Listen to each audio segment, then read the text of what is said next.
যারা ফেসবুকে কাজ করেন তাদের জন্য কমন একটা সমস্যা হলো কেউ আপনাকে ফলো করেছে, দেখেছে আপনি ফলো ব্যাক দিয়েছেন, কিছুদিন পর উনি আপনাকে আনফলো করে দিয়েছে কিন্তু আপনি বুঝতেই পারলেন না।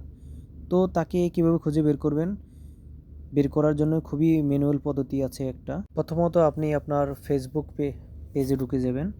ঢুকে যাওয়ার পর সেখানে ফলোয়িংয়ে ঢুকে যাবেন। ফলোয়িংয়ে ঢোকার পর এখানে চেষ্টা করবেন যথাযথ যে আপনি যে আইডিটাকে ফলোইং করেছেন, মানে ফলো ব্যাক দিয়েছেন, উনি আপনাকে ফলো করেছে কিনা বা ফলো আছে কিনা। তাই সরাসরি আপনি ওনার নাম ধরে ঢুকে যাবেন। জাফর ইকবাল ভাইকে আমরা সার্চ দেব। এখানে ওনার ফলোইংয়ে ঢুকে যাব। উপরে সার্চ করব আমার নামটা আছে কিনা ওনার ফলোইংয়ে। সেজন্যে যার যার আইডির নামটা দিয়ে দেবেন। আমি আমার নামটা দিয়ে দিতেছি। আমার নাম যেহেতু বাসির সাহা, এই যে প্রথমেই তো আমার নামটা দেখা যাচ্ছে। তো আমরা ব্যাগে চলে আসব। উনি আমাদেরকে ফলো করেছেন, আমরাও ওনাকে ফলো করে রেখেছি। আমরা বেরিয়ে চলে আসব, আরেকটা আইডিতে ঢোকার চেষ্টা করব। আমি একটু স্ক্রল করে নিচে চলে আসলাম। এখানে মনের ডায়েরির কিছু কথা, এটাতে ঢুকে দেখব যে উনি আমাদেরকে ফলো করে রেখেছে কিনা।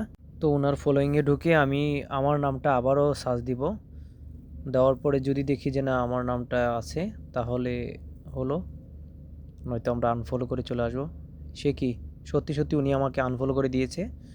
তো ওনাকে তেমন কিছু বলবো না, সুন্দর একটা কবিতা লিখে ওনাকে আর আনফলো করে দিয়ে চলে আসব। তো আমরা ব্যাগে চলে আসব, ওনার পোস্ট করা এমন কিছু ইয়ের মধ্যে আবার ঢুকে সুন্দর একটা কমেন্ট করে চলে আসব, যাতে সহজে উনি বুঝতে পারে যে আমরা ওনাকে আনফলো করে দিয়েছি। আমি আগের থেকে কিছু লিখে রেখেছি, সেটা পোস্ট করে দেব। আপনারা চাইলে সরাসরি লিখতে পারেন, আমি আগে থেকে লিখে রেখেছিলাম এটা, তাই আমি এখানে সরাসরি পোস্ট করে দিয়েছি। আপনারা দেখতে পারেন লেখাটা কী লিখেছি। আপনারা চাইলে আরেকটু আনকমনভাবে কিছু লিখতে পারেন। আমি এখানে লিখেছি, ফলো দিয়ে ভাব জমিয়ে পরেই আনফলো, স্বার্থপরে সস্তা খেলা বন্ধ করাই ভালো, সংখ্যা বাড়িয়ে বড় হওয়া সে তো শুধু ফাঁকি, মানুষ হতে শিখলা না আর সবটাই রইল বাকি। আপনারা চাইলে এটাও লিখে দিতে পারেন বা নিজেদেরভাবে আলাদাভাবে কোনো কিছু লিখে দিতে পারেন। তো বুঝে গেলেন সরাসরি কিভাবে আপনারা এভাবে বের করতে পারবেন। তো সবাইকে বলবো যে এরকম না করাটাই ভালো, কারণ সবাই চায় যে ওর পেজটা বড় হোক, হোক।